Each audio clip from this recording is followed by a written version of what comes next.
Pierre Palmade a été très grièvement blessé dans la soirée du vendredi 10 février 2023 en région parisienne, lors d'un accident de la route, et son pronostic vital était engagé, comme celui de 3 autres personnes. Les faits ont eu lieu sur la D372, dans le sud du département de la Seine-et-Marne, entre Villiers-en-Bière et Perthes. En début de soirée, le comédien et metteur en scène, âgé de 54 ans, se trouvait au volant de son véhicule sur cette route à proximité de la forêt de Fontainebleau, lorsque l'accident a eu lieu. On a un accident principal avec le véhicule conduit par Pierre Palmade et le véhicule arrivant en face, avec à son bord une famille, a relaté le parquet de Melun, contacté par l'AFP, confirmant une information du JDD. En plus de cette collision, un troisième véhicule arrive et va percuter le véhicule de la famille par l'arrière, a ajouté le parquet.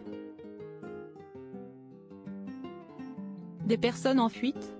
Pierre Palmade a été transporté par hélicoptère à l'hôpital, au Kremlin-Bicêtre selon BFM TV, de même qu'une femme enceinte et un homme qui se trouvaient dans le deuxième véhicule. Leur pronostic vital, est celui d'un enfant de 6 ans qui se trouvait aussi dans le deuxième véhicule et a été évacué par la route, sont engagés. Un homme de 80 ans, légèrement blessé, se trouvait dans le troisième véhicule.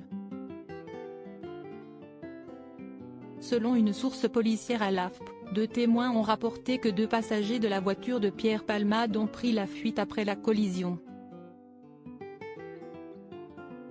Une enquête, ouverte pour blessure involontaire par conducteur ayant entraîné une incapacité de travail supérieure à 3 mois, a été confiée au commissariat de Melun-Val de Seine, a précisé le parquet. Face à l'ampleur de l'accident et à l'inquiétude autour de l'état de santé de Pierre Palmade et des autres blessés dont le pronostic vital est engagé, de nombreux journalistes se sont rendus sur le lieu du drame. Le N2, travaillant pour le service police-justice de France 2 et France 3, a filmé les voitures impliquées dans l'accident, déplacées sur des dépanneuses.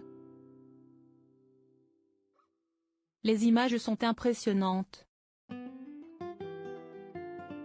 Il ne reste que la carcasse des véhicules. La préfecture de Seine-et-Marne a évoqué à l'AFP une collision avec une forte cinétique.